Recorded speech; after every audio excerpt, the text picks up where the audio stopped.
Et une des grandes croyances auxquelles ils ne croient plus tellement, c'est qu'il faut obligatoirement un diplôme pour réussir dans la vie et pour avoir un métier stable.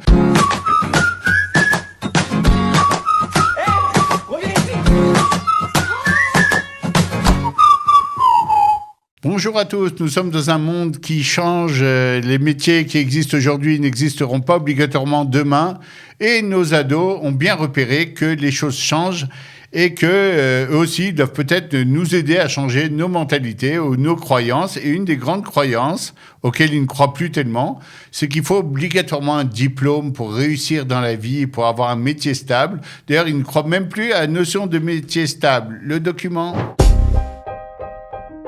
Est-ce que ça sert à quelque chose de faire des études ? Mark Zuckerberg, Bill Gates, Michael Dell. 3 hommes qui ont 3 points communs. 1. Ils sont riches. 2. Ils font la une des magazines. Et 3. Ils n'ont pas fini leurs études. Des gens comme ça, il y en a plein aux États-Unis, mais il y en a aussi en France. Xavier Niel a arrêté ses études en prépa, le maire de Nice n'a pas son bac, et Fabrice Lucchini a quitté l'école à 13 ans. Bonjour Johanna. Bonjour Bernard, c'est une question très générale que tu soulèves.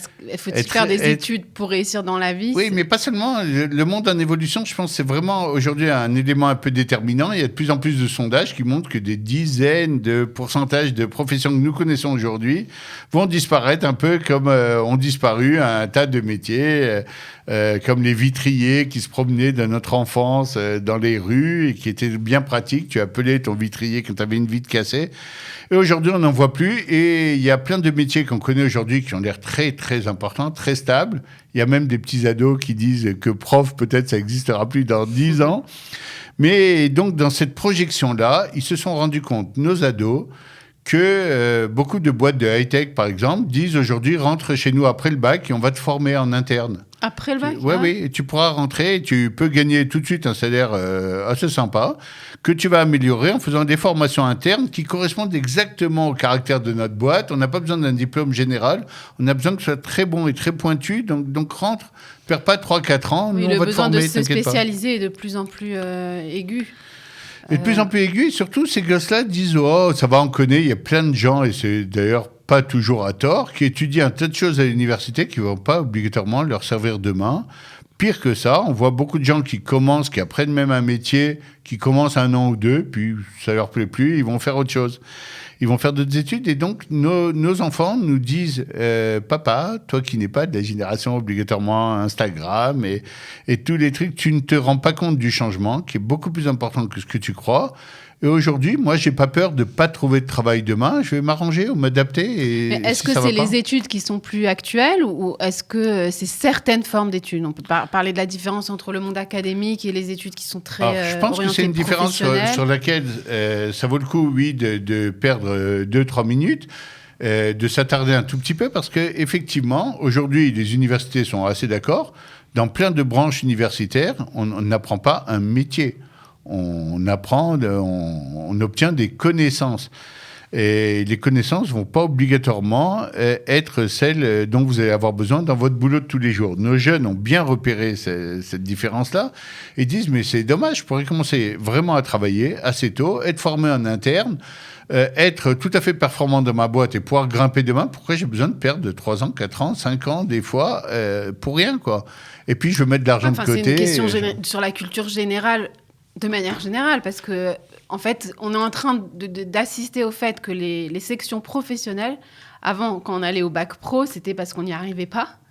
Mais finalement, ça a peut-être un avantage de directement se former et se spécialiser dans une formation très pratique. On voit en France, ça s'appelle les études en alternance, on voit aujourd'hui que c'est très, très prisé. 2 jours à la fac, 3 jours en entreprise, et tu gagnes de l'argent déjà, et tu auras un truc à marquer sur ton CV à la sortie que tu as bossé 3 ans dans une boîte, donc tu auras déjà de l'expérience. Ça n'existe pas en Israël, si ? Alors, il y a peut-être des branches, etc., qui commencent à comprendre mais aujourd'hui en France, les types disent, moi, j'ai plus de temps à perdre, j'ai envie de mettre même un peu des pépettes de côté, j'ai des rêves, j'ai des choses à faire. Alors, c'est très bien les trucs de rêveur et de me retrouver avec un diplôme à la fin qui n'est pas obligatoirement adapté et surtout on n'engage pas les gens sans expérience. Je veux des formules un peu différentes. qui sont peut-être moins connaissance générale, quand tu dis, avec une grande culture. Mais moi, je m'en fiche de tout ça. La culture, j'ai accès avec Google. Si j'ai envie de m'intéresser à des choses, je peux apprendre la plomberie en 2 heures, n'importe quoi. Je n'ai pas besoin obligatoirement d'aller à la fac, de payer en plus des études qui sont coûteuses et des endroits où dormir. Et aujourd'hui, les jeunes viennent, moi je sais parce que je le vis, je l'ai vécu dans les débats avec mes ados à moi, chez moi, mais de plus en plus, la société pousse dans ce sens. Ou bien j'irai étudier, mais dans 10 ans. Parce que je voudrais changer de boîte et je vais avoir... Mais c'est pas obligatoire. C'est-à-dire, il faut sortir un peu de modèles préconçus dans lequel nous, on est un peu coincés et prisonniers parce que nos parents nous répétaient sans études, ça dépend aussi. Il y a quand même des postes où il y a toujours le côté toi, richonne minimum, ça existe encore, ça. Alors, en fait... Je pense que ça va disparaître. Non, moi, je pense rien du tout pour l'instant. Je constate simplement qu'effectivement, les sociétés, pour la plupart aujourd'hui, la plupart des administrations, de façon très claire, sont restées un peu avec nous. Apparemment, les gens qui tirent les ficelles et qui tiennent les rênes là-bas sont un peu de nos générations. Je ne suis pas la même génération que toi, mais ils sont restés avec ce modèle-là un bon diplôme et tu auras déjà quelque chose de côté d'assuré. Mais pour nos jeunes, dans un monde qui bouge énormément avec des métiers qui sautent et des nouveaux métiers qui sont créés par dizaines chaque année, ben ils se disent, mais en vrai, il peut même y avoir un décalage. La société accélère aujourd'hui. Je peux même me retrouver avec un diplôme qui est très relevanti aujourd'hui, qui est très valable pour aujourd'hui, mais dans 3 ans ou 4 ans, le temps que je le finisse, qui ne sera plus adapté à rien. Et quelles sont les réponses que vous donnez à ça aujourd'hui ? Moi, je sais que j'ai eu affaire à cette question. Elle n'est pas évidente. C'est pas évident d'avoir toujours la réponse. Alors nous, on va matraquer notre vieux truc. Oh là là, mon fils, va faire ta licence, va faire ta maîtrise. Après, tu viens nous parler. On va la jouer sécurité. Mais eux te disent, c'est pas sûr que ce soit sécure, ce truc-là. Pas sûr que ça vienne nous rapporter vraiment quelque chose de très clair. Pire que ça, aujourd'hui, ils sont très mercantiles aussi. Ils te font un petit tableau Excel, ils te montrent, mais regarde tout ce que j'aurais perdu comme argent entre-temps, alors que si j'avais travaillé aujourd'hui, etc. etc. Ouais. Alors, par rapport à ce débat, c'est vrai qu'on rencontre, nous, les gens nous parlent, etc. On a des mères qui sont inquiètes parce qu'elles ont l'impression d'être soit pas compris par leur ado, soit complètement has-been et d'être à côté de la plaque. Ouais. Et effectivement, peut-être, je ne comprends pas. Tu as croisé, toi, ce genre de débat ou non, tu as eu la chance d'avoir un fils plus classique? Non, c'est-à-dire, je vois qu'il y a une différence avec la génération qu'on appelle digital native, quoi. Ce sont des enfants qui sont nés dans le digital. Donc, parfois, ce sont même eux qui nous aident à nous adapter aux nouvelles technologies. C'est pas parfois, je pense qu'on a tous été aidés. Voilà, ouais, c'est ça. Je rigolais la dernière fois parce que j'ai dit... Moi, mon fils, j'ai fait un peu de montage de film. C'est mon fils qui m'aide. Au lieu que ce soit moi qui l'aide dans les devoirs, c'est lui qui m'aide. Mais oui, mais parce que pour eux, c'est tellement naturel aujourd'hui, ils comprennent même pas. Il y a mon fils qui me donnait un exemple l'autre fois, qui n'a pas de rapport avec notre sujet, mais qui est intéressant pour moi. Il dit, nous, quand vous avez un problème, votre premier réflexe, c'est d'appeler quelqu'un à l'aide. Il dit, nous, le premier réflexe, c'est de voir les différentes options dans les fenêtres du dessus, d'appuyer sur les 3 points et de voir, parce qu'on sait que ça va être proposé. Il y a la solution quelque part, il faut juste la chercher. Il dit, et ça nous fait rire, ce besoin d'aller vers l'autre, d'avoir besoin de l'autre. Moi, j'ai besoin de personne, j'ai besoin de chercher un tout petit peu, et je vais trouver. Il y a quelqu'un, je sais qu'il y a quelqu'un qui a pensé et qui l'a mis. Qui vivent sur la sphère d'Internet. Il dit, alors que toi, tu n'imagines pas obligatoirement que quelqu'un l'a mis pour toi. Il a déjà pensé, tu es sûr qu'il faut appeler un spécialiste. Il n'y a pas besoin d'un spécialiste pour ça. Et du coup, tu penses qu'ils sont un peu plus autodidactes que nous, presque? Enfin, parce autodidactes. Je crois qu'ils sont plus adaptés à ce monde, justement, digital, qui, oui, leur dit, tu peux te débrouiller tout seul. Il y a des mecs qui ont pensé, déjà, mais ils sont plus là, tu n'as pas besoin de les appeler, de te référer. Et il y a des mecs qui aussi peuvent te former dans telle boîte et pas le truc. C'est pas obligatoire. C'est une option de faire un diplôme qui est assez reconnu et encore assez répandu dans le marché, mais c'est plus la seule option. Bon, après, ça dépend des domaines. Effectivement, tu verrais pas un médecin qui ferait pas des études de médecine. Enfin, c'est les médecins conventionnels, je veux dire. Alors, effectivement, parce qu'aujourd'hui, il y a énormément, en plus de syndicats, de trucs qui vont bloquer toutes les options. Et puis, quand on parle de santé, il n'y a personne qui va avoir envie de prendre des très gros risques.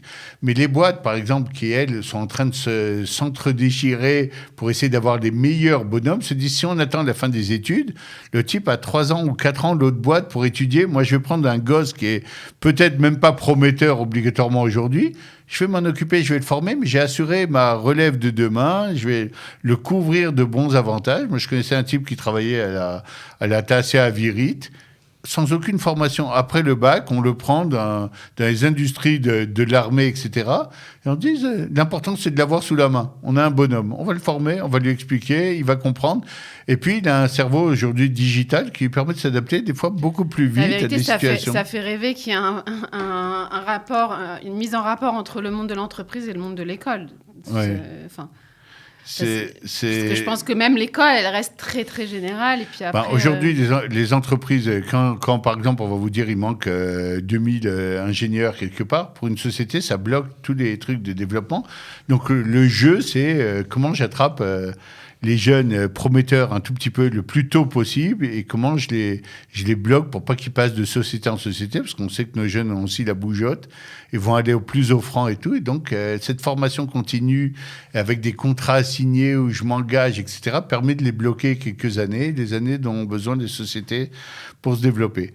Alors, en fait, on a voulu simplement soulever... retenir, ouais. Encore une fois, on ne vient pas, dans plein lado, on ne vient pas changer le monde, on ne vient pas tout expliquer, mais il faut savoir que c'est un débat qui est de plus en plus cru et de plus en plus existant. Et le pire, c'est que nos vieux modèles conventionnels, même s'ils sont encore valables un peu aujourd'hui, ne seront peut-être plus dans 3 ou 5 ans. Et nos jeunes le savent déjà, les sociétés le savent aussi déjà. Et ils vont leur proposer d'autres options de développement, d'autres façons d'apprendre, d'autres façons de se former.